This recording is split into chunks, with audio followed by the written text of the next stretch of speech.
Ladies and gentlemen, welcome to the Ambassador's Lounge.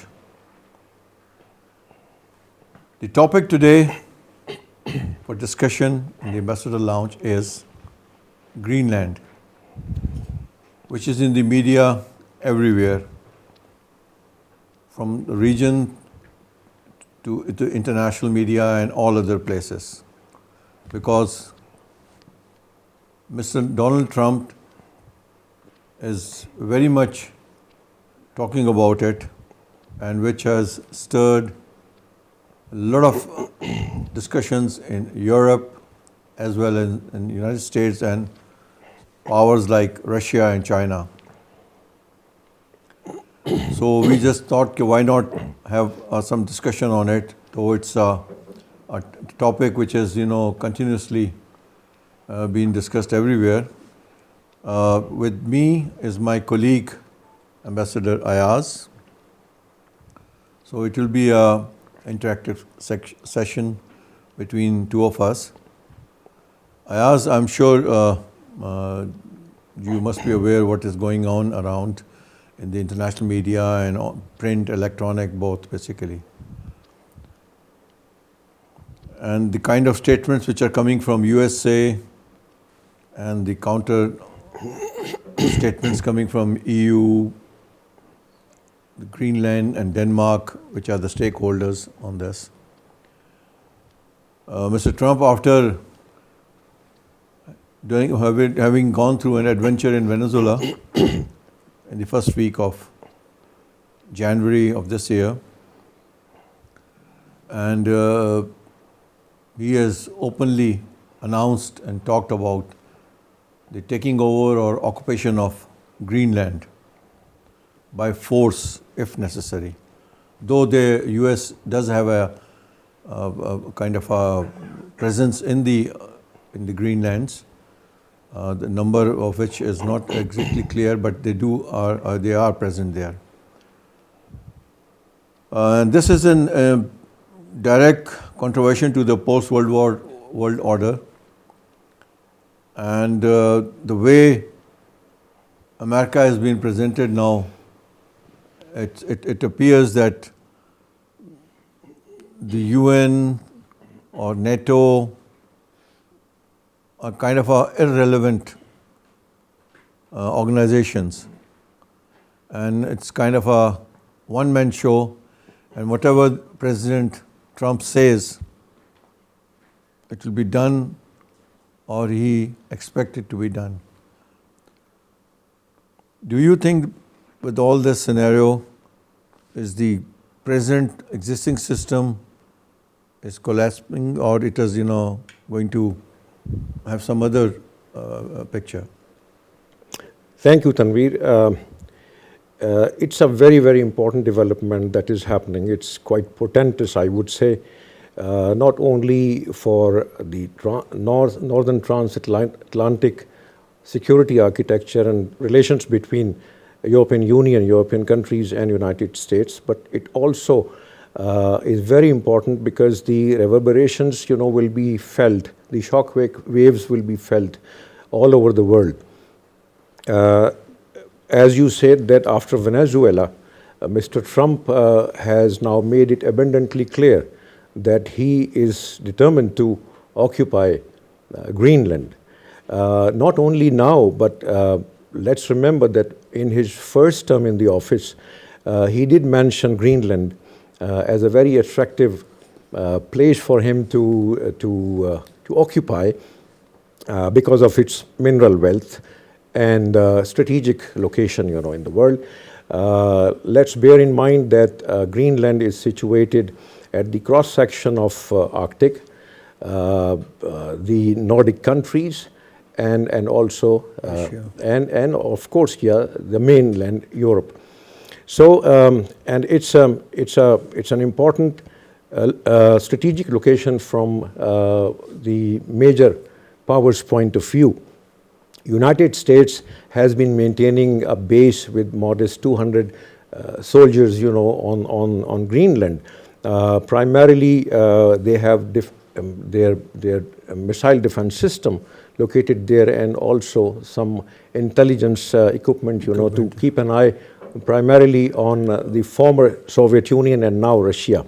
The thing that you mentioned, that it's a very unique development since World War II, because United States has been the main architect of NATO as well as the existing world order.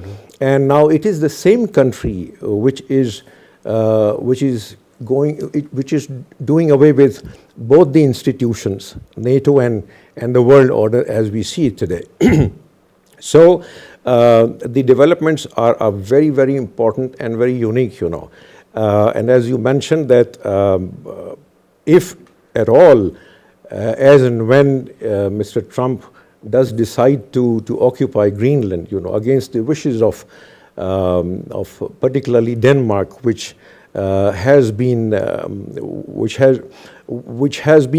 country which was maintaining Greenland, as its territory, and has been giving gradual autonomy to the region, So it's important, and important from the point of view that the NATO has come to a crossroad right now, because it is facing a big challenge whether NATO would be able to survive, and whether the NATO members minus United States will pitch themselves against United States if Mr. Trump does decide to occupy Greenland, and also whether the existing world order will remain or not. My view is that it is now going to dissolve gradually and will be replaced by a structured, I would say, structured chaos in the world, where the institutions would remain in place, but the countries with more powers will be exerting their influences on the weaker states. Thank you, Az. I think you have very rightly pointed out this thing, because right now the two major things which are visible, like when we talk of on the world crisis of UN and Security Council and all those, which it seems to be irrelevant right now, what has happened in the past few days. And NATO, very strange enough, if you see, the military part of it basically is headed by an American officer.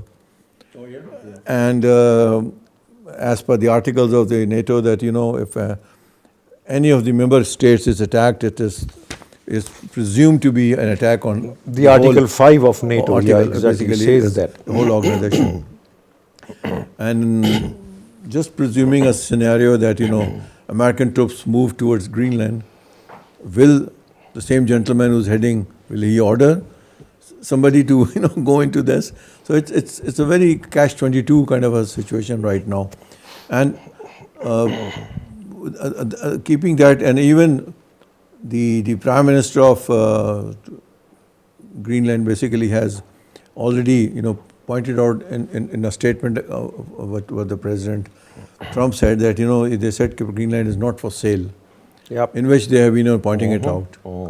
The other development which are going on right now, those maybe it's a gesture by the EU countries. Few of the countries are now getting ready to go into Greenland, and with the troops of Denmark and Greenland, whatever they have, a joint exercise kind of a thing, which is normally thought to be a show of force or your presence, that if something happens, we are there to present kind of a thing.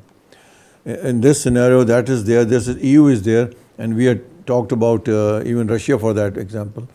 Now, Russian land definitely comes near the Arctic and all those, and their main interest is in oil and gas, and 80% of Russian gas comes from that region, which is in the Kola Islands and all other things.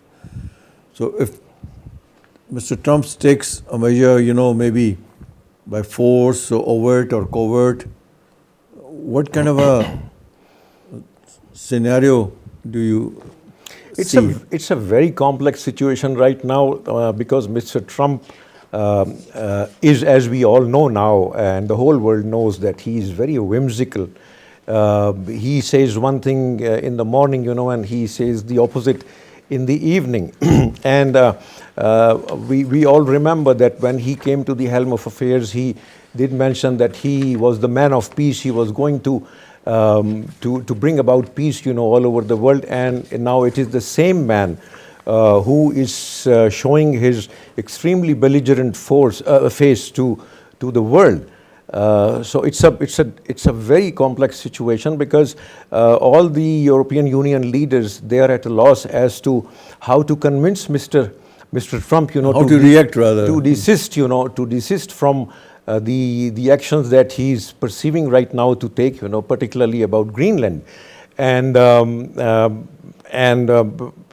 Mr. Frederik, who's the Prime Minister of Denmark, has clearly mentioned that if Mr. Trump does put his soldiers, on ground in Greenland, that would be the end of NATO. That's very clear. Yeah, and interestingly today, some symbolic gesture has been made by the NATO without United States, the European part of NATO, whereby different countries, member countries of NATO, have contributed their modest number of personnel.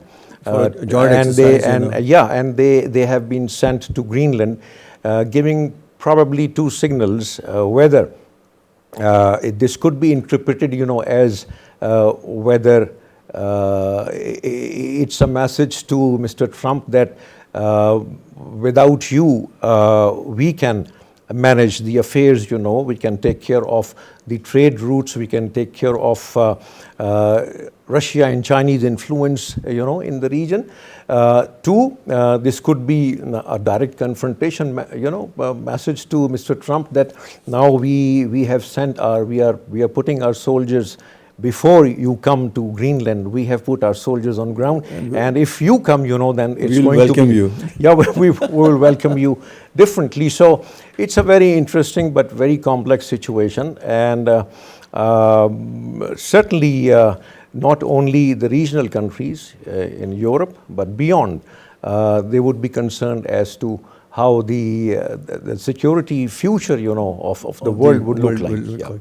You brought a very interesting point. Basically, what we see that, whatever NATO can do, or the other thing is the EU, basically, which doesn't have much of a military side, but they do have clauses available with them. One question comes to my mind, basically, is Mr. Trump so intelligent and so far-reaching looking, basically, that he plans all these things and works, or is there anybody, feeding him or teaching him, or, I fail to understand that, every time he comes, as you said, that in the morning he says something and in the evening he says something else. From where the hell he's getting all these, interesting ideas to play with the world order, basically, whether it was New World Order or the present world order. And by doing though, doesn't he think that he's setting example in the world for other countries to take such an initiative or do something with the smaller countries which don't have much power or kind of a thing? How he doesn't envisage, or he's only looking from his point of view or his own tenure, or how does the picture emerge for that matter? Well, certainly, yes. You see, this kind of, if I may use the word land grabbing, the land mafia. Land grabbing has been going on, ever since Mr. Trump has assumed his responsibilities, in the colonial past. In the Oval Office. We know that Israel, has occupied a lot of territory not only in Gaza and West Bank, but beyond in Syria also, Yeah. under the pretext of creating a buffer- buffer zone. a Yeah, buffer zone. exactly. But that is pure land grabbing, nothing else. And same is going on, with Mr. Trump's in the office.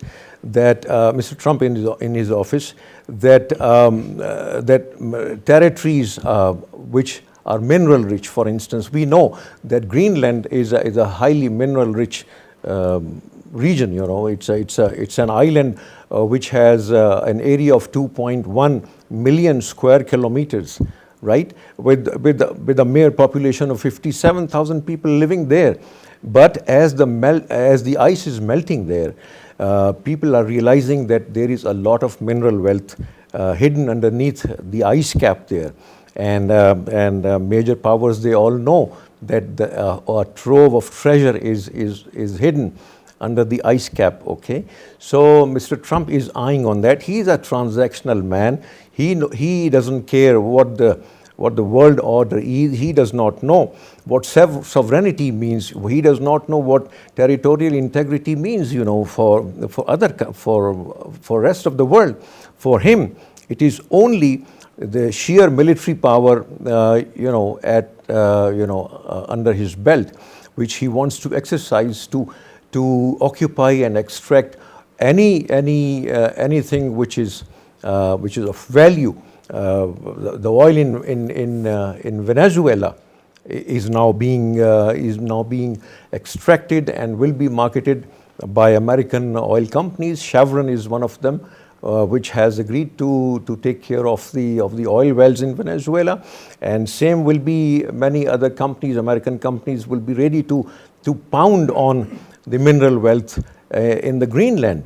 So this is one thing.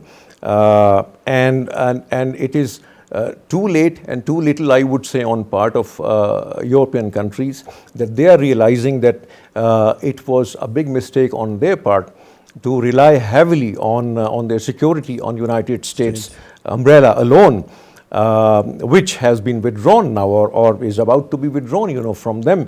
And they are now realizing that they have to raise their own security forces, to defend themselves from whatever the threats, obviously pointing towards Russia.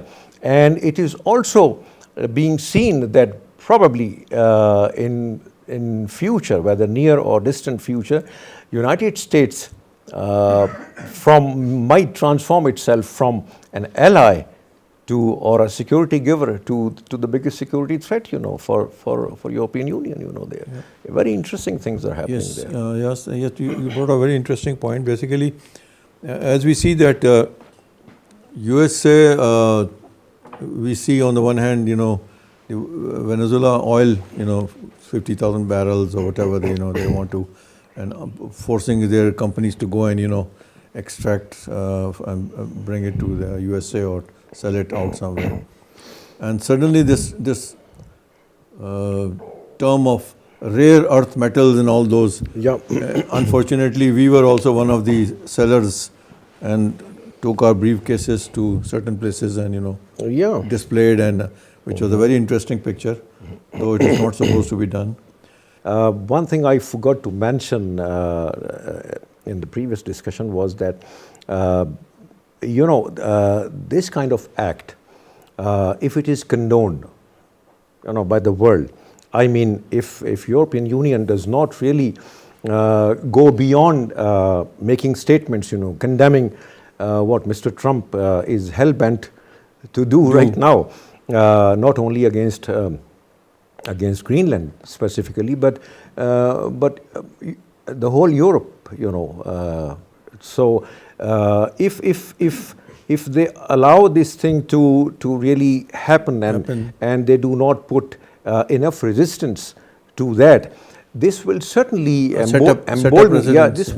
embolden other powers in the world, that if it's a free for all, that if Mr. Trump they can take a if Mr. Trump has occupied resources in different countries and has gone unscathed, unchallenged, then we also have a right to exert our pressure on on the regions that Yeah. that are in their vicinity and you know, which have either strategic importance or economic importance also for them, you know. This could also happen in South Asia because we have a big neighbor, you know, Yeah, this is which might be flexing its muscles, you know, to arm twist smaller countries. It could be Pakistan, it could be other countries, you know, in the region. Yeah, So, it's a very ominous development that it is is in a happening. way that's why I was, you know, mentioning all this. That if you set an example, I don't know if you're talking of South Asia, and definitely we're talking of India then. And will they, you know, take such a risk or a chance with us?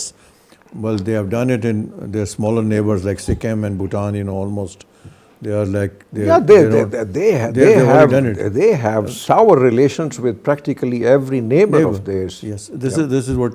This is in a sense because, but I'm just also thinking that Mr. Trump has a 4-year tenure. Yep. Does he think that, you know, whatever he's saying he'll continue? Will it stay as it is, or if the next government or the next president comes, will he continue with the same mindset, or will he revert back? Is there a chance in a way, the way Mr. Trump has been talked about everywhere from A to Z? Yeah. So how do you see that? Because it's that means you're making UN almost irrelevant. They have withdrawn their fundings from, you know, they have withdrawn for almost around 100 or less than that pacts or treaties or organizations, all that. Yeah. Probably they are thinking that, you know, they are from an outer space or some other place. You know, they don't need all these agreements. Yeah. And so how do you see that, you know, will it be continued exactly like this, or maybe they will come to their senses after the next elections? Tanveer, it's an important question that you have asked. Interestingly, a Gallup poll was carried out a few days ago in United States, and the results that were yielded are quite interesting. About 17% of adult people in United States, only 17% they favored Mr. Trump's policy action actually in regarding Greenland. Almost a large majority of Republicans that he represents, of course, they are in favor of Mr. Trump occupying Greenland.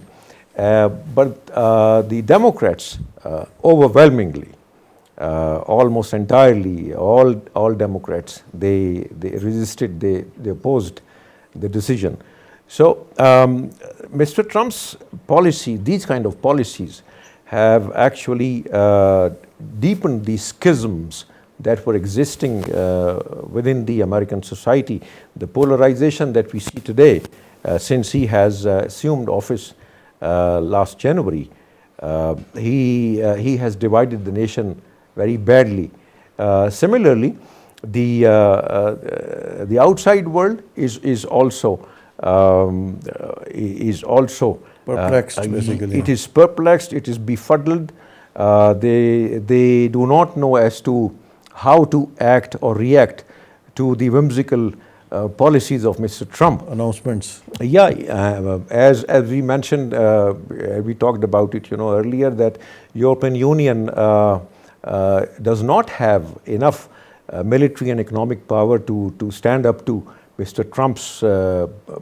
Trump, you know, as a group or individually. Therefore, they are only providing lip service.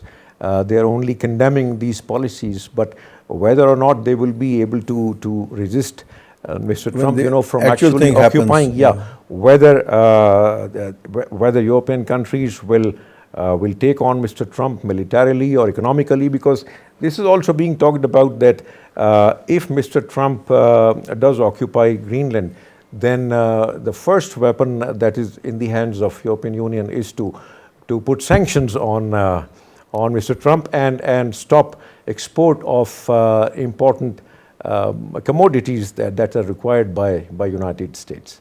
So very, very important development here. Yes, I think it's a kind of a mix, kind of a box in which, so many things which are happening, Mr. Trump, as if, and the way he's presenting USA as if, it's all one-man show in the world right now. And as you said, EU or the NATO people can't help because he at times, keeps on boasting that, if we pull out, NATO, can't survive for that matter. He did it even about Saudis, for example, that if we pull out, they can't survive even 2 weeks. So these kind of, loose talks or boasting kind of things are going on. There are two more interesting things that are being talked about. One is whether NATO without United States Can survive. will exist as a NATO minus US, or it will undergo tremendous transformation overhaul. This is one thing. And the second thing is that some leaders in European Union, they are trying to bide time, because they think that Mr. Trump's tenure will come to an end after 2 years or maybe 2.5 years. And till that, we have to sit quietly, and Not react. probably allow him to do whatever he wishes to do, Whatever he wants to much play with. harm as he can do, to the world as a whole. But also, we have seen in the past that when Mr. Trump came to the office, in his first term, he started talking about Greenland.